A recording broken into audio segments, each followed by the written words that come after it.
Veliki pozdrav svima i dobrodošli na moj YouTube kanal. Danas pravimo baklavu, klasičnu poslasticu, pa da krenemo sa pripremom. Tu sam pripremio 800 grama sjeckanih oraha.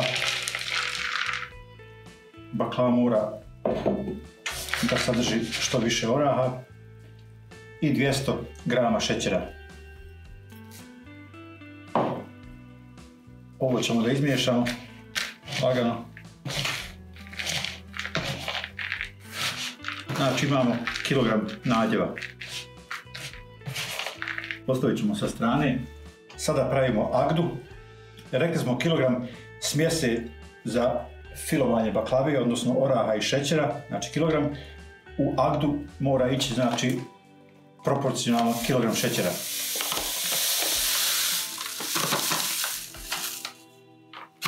Ide litar vode, ali ja sam stavio 100 ml više jer sam procijenio da će to otprilike da ispari tokom kuhanja.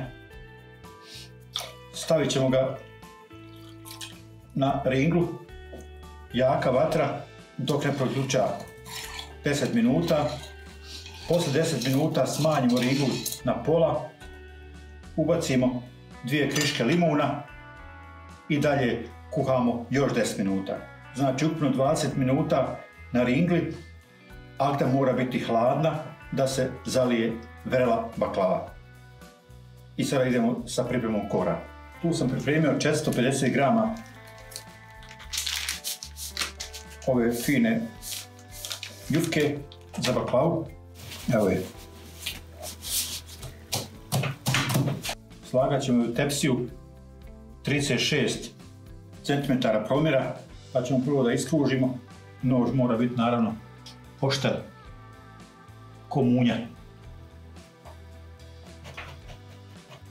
Pažljivo.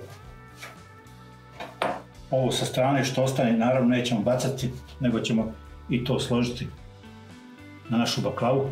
Samo pažljivo, znači i precizno.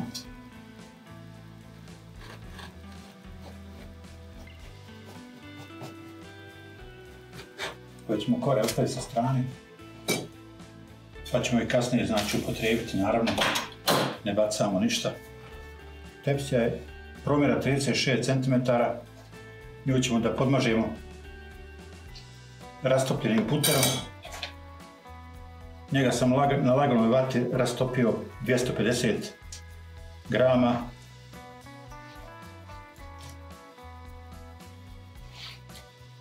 I sada slažemo baklavu na sljedeći način. Idemo prvo 3 kore.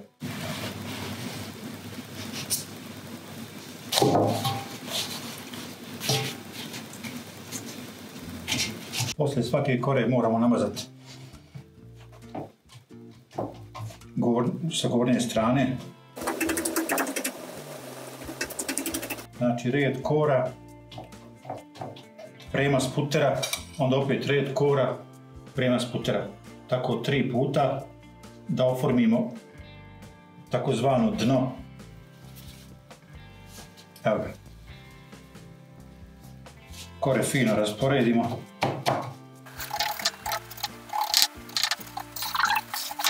I znači još jedna kora ide.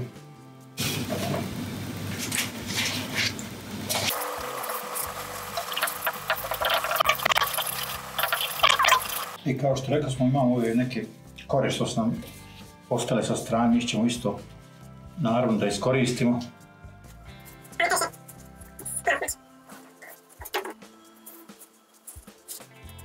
Naravno po njima isto ide puter.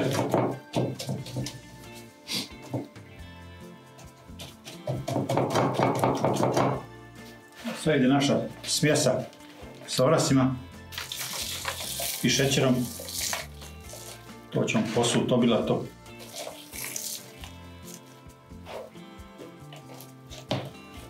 Naravno što bolje rasporediti. Najbolje to rukom, može i kašikom, ali ovako je sigurnije i bolje. Nekako je meni ovako lakše. Znači i u ćoškove odnosno na rubove stavite slobodno oraha, ne smije da fali.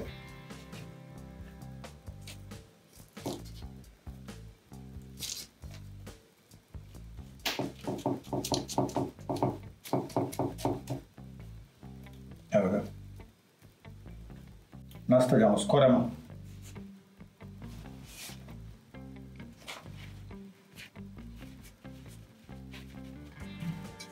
Naravno mažemo. Sad nećemo staviti 3 kore, nego ćemo staviti jednu. Ili maksimalno 2, odnosno jednu s ovim našim ostacima od jufke.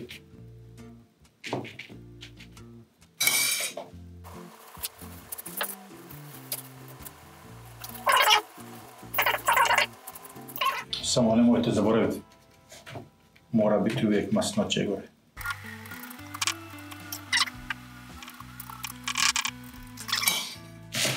Oras se znači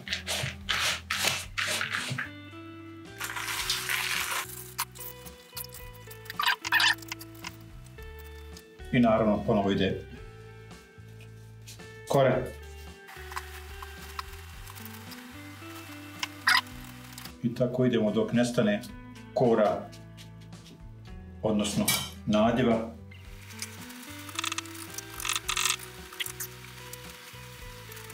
Ovo se ništa neće na baklavi vidjeti, slobodno je krpite. Naprotiv, bit će još bolja i ukusnija.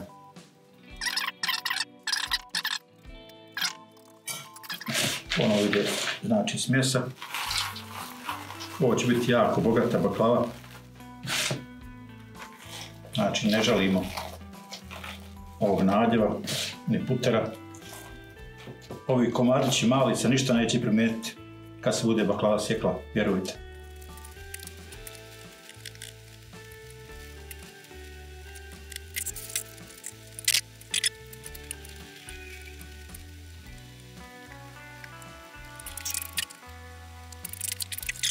Evo znači ovo što je ostalo. Ćemo posuti dotku.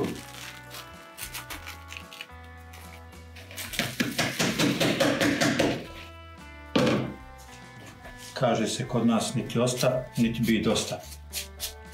Mala šala, ali ovo je sasvim dovoljno. Ovo će bude jedna ekstra baklava. Sad, gore ćemo ovo da zatvorimo sa 3 ili 4 lista, odnosno kore, i time ćemo dobiti gotovu baklavu.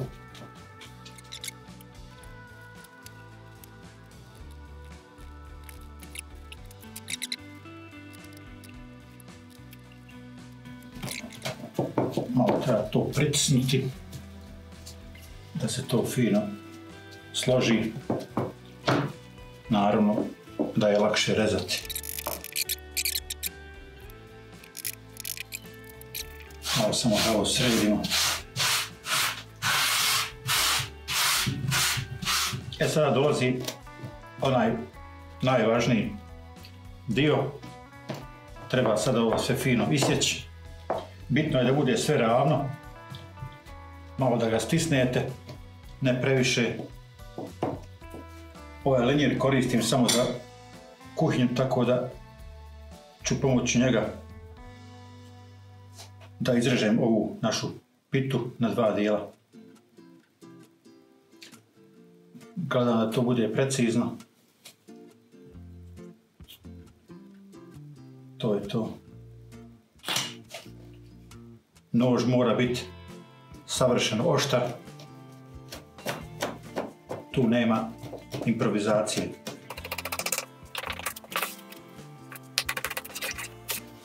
I još na pola.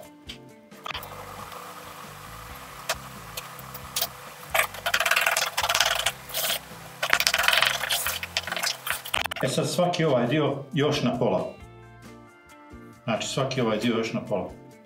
Gledajte koliko možete da to bude precizno.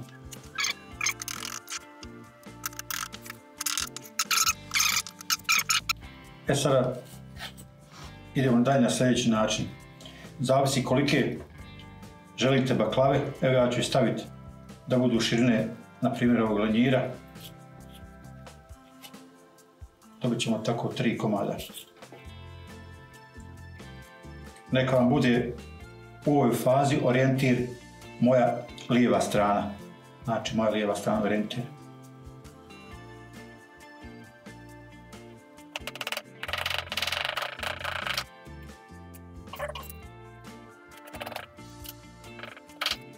Znači ponovo lijeva strana orijentir.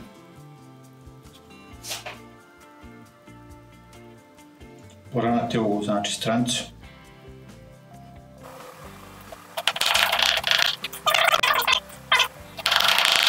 I tako idemo okolo. Ovo će biti jedna cvjetna mustra. Lijepa za oko. Interesantno za pogledat. Rernu sam upalio na 170 stepeni. Pa ćemo baciti znači baklavu u zagrijanu petnicu. To smo uradili. Sad dolazi finalna mustra. Bio nam je fokus na lijevoj strani, sad će nam biti fokus na desnoj strani. Ovu ivicu, ovaj ćošak hvatate i ravnate lenjir sa ovom ivicom, da vam bude ravno. Fokusirate samo znači na ovaj mali trokutić. Ne dalje, nego samo na mali trokutić. Evo ga.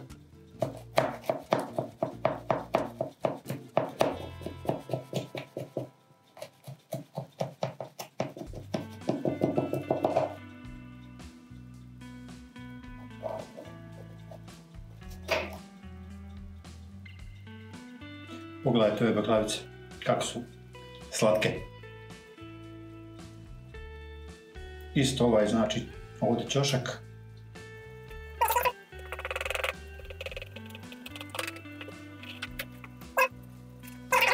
Idemo dalje.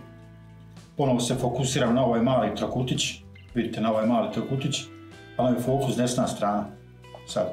Znači ravnamo lenjir sa ovom desnom stranom i nalazimo ćošak ovaj.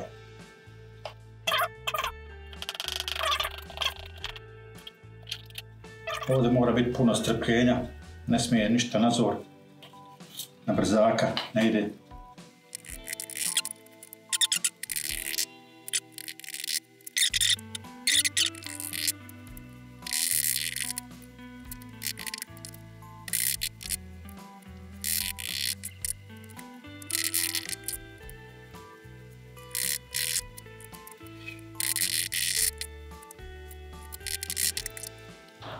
Evo, to je to. To je naša baklava, to je naša ikebana. Sad ćemo to sve fino da zalijemo još malo ovim preostalim maslacem. Da razmažemo naravno. Bitno je da maslac prođe kroz ove sve rezove. Malo samo da je još našminkamo ovu našu baklavu. Rerna je već spremna, zagrijala se. Kao što rekoh, peć ćemo 90 minuta, znači sat i po, temperatura 170 odnosno 160, zavisi do vaše peći, ali kontrolišite svakih 15-20 minuta da vam slučajno ne izgori. Nema pojačavanja temperature, znači maksimalno 170, minimalno 160. Samo još malo da provjerimo da li smo dobro sve izrezali do dna, mislim to jesmo. A i da se ona malo razdvoji. Nema šta, ovo je perfektno. Evo pogledajte. Idemo na pečenje. I evo nakon sat i po pečenja naša baklava je gotova. Agda se ohladila i sad idemo da je zalijemo. Samo sam vam zaboravio reći, prije početka pečenja sam stavio komad bak papira, odnosno papira za pečenje odozgo da baklava ne izgori. jer sam se bojao, iako je mala temperatura niska za pečenje, znači 160-170, bojao sam se da neće izgoriti. Spasio sam je, sačuvao sam, znači nije izgorila, super se ispekla. Pogledajte kako fino izgleda, prava ljepotica, evo je. Samo još sad da je zalijemo, a gdje je hladna, baklava vruća.